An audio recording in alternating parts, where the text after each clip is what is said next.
लड़की बिजनेस कर रही है, लड़की के लिए मैन्युफैक्चरिंग यूनिट डाल रहे हो, शादी कैसे करोगे, लड़का कहाँ से लाओगे। जब मैंने पहली बार अपने कॉलेज में क्लासमेट्स को अपना आइडिया बताया, सब जोर जोर से मुझ पे हंसने लगे। 3 दिन में अपना ब्रांड स्क्रैच से लॉन्च की और लॉन्च करने के बाद जब सोशल मीडिया में डाला, मेरी फैमिली ने उसे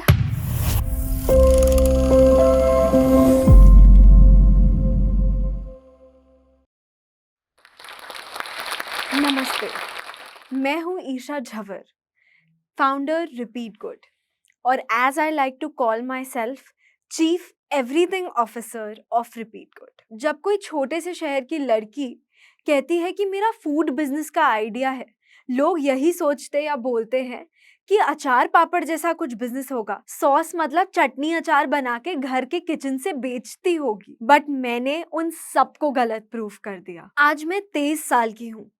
21 साल की उम्र में कॉलेज में पढ़ते हुए कंपनी बनाई, गवर्नमेंट से 33 लाख का ग्रांट लिया फूड इनोवेशन के लिए, खुद की मैन्युफैक्चरिंग यूनिट खड़ी कर दी, अपने ब्रांड को शार्क टैंक तक लेके गई और डील क्रैक करी, अपने लिए एक जगह और नाम बनाया। ये सब मैंने क्यों और कैसे किया, यही जर्नी आज मैं आप सबके साथ शेयर करूंगी। मुझे बचपन से ही खाने पीने का बहुत शौक था, मैं फूडी थी। बट 13 साल की उम्र में जब 2 महीनों में मेरा वजन 15 किलो बढ़ गया और मेरा हीमोग्लोबिन 6 पे आ गया, I was diagnosed with PCOD. Doctors ने और मेरे मम्मी पापा ने बाहर का खाना, कोई भी पैकेज फूड, सब कुछ मेरे लिए बैन कर दिया। वो मेरे लिए एक बुरे सपने जैसा था। बट जब मैं कोटा गई आईआईटी की प्रिपरेशन के लिए, मैं आज़ाद हो गई। ये पैकेज फूड, बाहर का खाना मेरा सहारा बन गए और मैं एडिक्ट हो गई। लेकिन हेल्थ फिर खराब होनी शुरू हो गई। जब मैं घर आई, मेरा वजन 10 किलो और बढ़ चुका था। मुझे किडनी स्टोन्स हो रहे थे, मेरा गला जलता था, पूरे गले में छाले हो चुके थे। मुझे हॉस्पिटल में फिर से एडमिट होना पड़ा और मेरी मम्मी ने नोटिस करके बोला, इन सब की जड़ तुम्हारे लाइफस्टाइल चेंजेस हैं। ये जो तुम हर दिन हर रोज बाहर का खाना खा रही हो, हर चीज में सॉस खा रही हो, स्नैक्स में बिस्किट खा रही हो। बात तो सही थी, बट मुझे बुरा लगा। मैंने सोचा मार्केट में कुछ तो होगा जो हेल्दी भी हो और टेस्टी भी, जिसे खाने का मन भी करे और जिससे तबीयत भी खराब ना हो। पर बहुत ढूंढने के बाद भी मुझे कुछ नहीं मिला। और कोविड में मैंने रियलाइज किया कि ये खान पान ही है जो हम सबको बीमार कर रहा है। और ये सिर्फ मेरी या मेरे घर की प्रॉब्लम नहीं है, हर मम्मी, हर बच्चे, हर घर की प्रॉब्लम है। ये अच्छा है, ये खाओ बेटा, ये अनहेल्दी है, ये खराब है, ये मत खाओ। मैंने डिसाइड किया, मैं इसे चेंज करूंगी, मैं इस प्रॉब्लम को सॉल्व करूंगी। मैं कुछ ऐसा बनाऊंगी जो टेस्टी के साथ साथ हमारी हेल्थ खराब भी ना करे, जिसमें अच्छे इंग्रेडिएंट्स हो और वो हमें नुकसान ना करे। और मैंने शुरू कर दिया। बट शुरू करने से पहले मुझे कहाँ पता था कि ये जर्नी इतनी मुश्किलों से भरी होने वाली है। सबसे पहले तो यही समझ नहीं आया कि जो प्रोडक्ट मुझे बनाना है वो बनाऊं कैसे, उसे पैक कैसे करूं, मैन्युफैक्चर कैसे करूं, वो परफेक्ट है ये पता कैसे करूं। कुछ भी नहीं आता था मुझे। तो मैंने महीनों की रिसर्च की। जो भी लगा कि ये व्यक्ति मेरी कोई भी मदद कर सकता है, उनसे मिलने गई, उनसे बात की, उन्हें रीच आउट करने की कोशिश की और फिगर आउट किया कैसे होगा। ऐसे ही एक एक करके प्रॉब्लम सॉल्व होती चली गई और मुझे समझ में आया कि बिजनेस का दूसरा नाम ही प्रॉब्लम सॉल्विंग है। यहाँ हर दिन हर मोड़ पे एक नया चैलेंज है। इनफैक्ट आजकल तो मैं ऑफिस जाते वक्त मम्मी को घर से ये बोल के निकलती हूँ कि मम्मी, जा रही हूं मैं आज की प्रॉब्लम सॉल्व करने। और ये जर्नी इतनी मुश्किल है ना, जब तक आपके पास कोई भी एक व्यक्ति ना हो जो आपको बिना कुछ सोचे समझे सपोर्ट कर रहा हो, सक्सेसफुल होना बहुत मुश्किल हो जाता है। मेरे केस में ये मेरी फैमिली बनी। उन्होंने बिना कुछ सोचे समझे, बिना कोई सवाल उठाए मुझे सपोर्ट किया। जब लोगों ने पूछा, लड़की बिजनेस कर रही है, लड़की के लिए मैन्युफैक्चरिंग यूनिट डाल रहे हो, शादी कैसे करोगे, लड़का कहाँ से लाओगे, यहाँ मैन्युफैक्चरिंग यूनिट डाल दोगे तो उसे तो लाइफ टाइम यहीं सेटल होना पड़ेगा, लड़का कहाँ से लाओगे। उन्होंने लोगों की एक नहीं सुनी। उन्होंने बोला, जब होगा जो होगा देखा जाएगा, अभी उसे जो करना है वो करने दो। उन्होंने एक भी डिसीजन लेने से पहले ये नहीं सोचा कि लड़की है इसलिए मत करो। उन्होंने सोचा हमारा बच्चा है, जो करना है करो। पर दुनिया बोलने के लिए कहाँ पीछे हटती है। जब मैंने पहली बार अपने कॉलेज में क्लासमेट्स को अपना आइडिया बताया, सब जोर जोर से मुझ पे हंसने लगे। मेयोनीज वो भी गुड़ की, केचप वो भी गुड़ की, छी कितनी गंदी टेस्ट करेगी। ये कोई आइडिया भी है क्या? बिना प्रेजर्वेटिव्स के, बिना केमिकल्स के शेल्फ लाइफ कैसे आएगी? ये तो सिर्फ कोई मजाक लग रहा है। ये कोई रियल आइडिया थोड़ी है, ये कोई बड़ा बिजनेस थोड़ी बन सकता है। मेरे मेंटोर ने कहा, कॉलेज में पढ़ते हुए बिजनेस कैसे बनाओगी? प्रोडक्ट डेवलपमेंट कोई मजाक थोड़ी है। बेटा, बिजनेस और कॉलेज साथ में नहीं हो सकता। एग्जाम्स, पढ़ाई पॉसिबल ही नहीं है, छोड़ दो। पर मैं किसी की सुनने वाली कहाँ थी। 172 ट्रायल्स किए, हर दिन बस से ट्रैवल करती थी, एग्जाम्स भी छोड़ देती थी, जो करना पड़ता था वो करती थी, और फाइनली मैंने क्रैक कर लिया। मैंने फाइनली ऐसे प्रोडक्ट्स बनाए, ऐसी सॉसेस बनाई जो हेल्दी भी हों और टेस्टी भी। और सॉसेस ही क्यों? क्योंकि वो घर का खाना हो या बाहर का खाना, वो हर चीज में स्वाद ऐड कर देती है। सॉस ही तो है जो पिज्जा को टेस्टी बनाती है। सॉस ही तो है जो बर्गर में जान डाल देती है। सॉस ही तो है जो असली टेस्ट होता है किसी भी खाने का। जब लोग वीकेंड्स पे नेटफ्लिक्स देखते थे, मैं अमेज़न की लिस्टिंग कर रही होती थी। क्लासेस के बाद जब सारे दोस्त पार्टी कर रहे होते थे, मैं ब्रांडिंग कर रही होती थी। हॉस्टल में बैठ के कस्टमर के फोन कॉल्स उठा रही होती थी। जब लोग एग्जाम्स की पढ़ाई कर रहे होते थे, मैं एफएसएसआई लाइसेंस की टेंशन में घूमती थी। तो जब मुझे पहली बार अपना ब्रांड लॉन्च करना था, मैं 3 दिन तक कोई क्लास नहीं गई।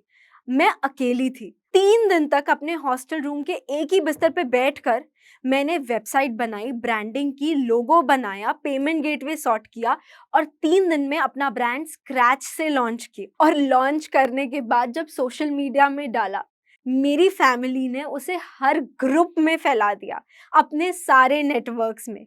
और वहां से मुझे मेरे पहले 10 ऑर्डर मिले। उस दिन मुझे लगा मैं कुछ तो सही कर रही हूँ, पर मैं सैटिस्फाइड बिल्कुल नहीं थी। मुझे पता था ये तो बस शुरुआत है, अभी तो बहुत कुछ करना बाकी है। फिर मैंने अगले 2 महीनों तक हर जगह एग्जीबिशन लगाया, हर जगह पॉपअप लगाया, अपनी सोसाइटी में या जहां भी मौका मिले एक टेबल लेकर खड़ी हो गई लोगों से अपने प्रोडक्ट्स का फीडबैक लेने के लिए। और रिजल्ट, मैं 2 महीनों में मेरे सारे प्रोडक्ट सोल्ड आउट हो गए। और मुझे जीत का एहसास तब हुआ जब सोल्ड आउट होने के 10 दिन बाद मुझे एक कस्टमर ने कॉल किया, ईशा मुझे 2 बॉटल केचप और चाहिए। मैंने कहा सॉरी मैम, खत्म हो गई है। उन्होंने कहा देखो हमारे बच्चे खाना नहीं खा रहे और अब हम उन्हें वो शक्कर और केमिकल से भरे प्रोडक्ट्स नहीं देंगे, तो मुझे नहीं पता आप कैसे अरेंज करोगे, बट मुझे 2 बॉटल केचप चाहिए।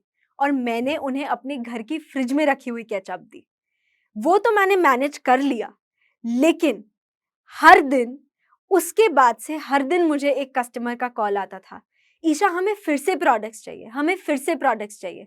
मैंने देखा कि जितने लोगों ने प्रोडक्ट्स खरीदे थे, उसमें से 60% लोग वापस आ रहे थे रिपीट गुड के प्रोडक्ट्स खरीदने के लिए। तब मुझे समझ आया मैं जीत गई, मैं कुछ तो सही कर रही हूँ और अब मुझे नहीं रुकना है। पर जैसे ही मैं इसको स्केल करने लगी, इतने बड़े बड़े चैलेंजेस मेरे सामने आए जो मैंने कभी सपनों में भी नहीं सोचा था। जिस मैन्युफैक्चरिंग यूनिट के साथ मैं काम कर रही थी वो बंद हो गई।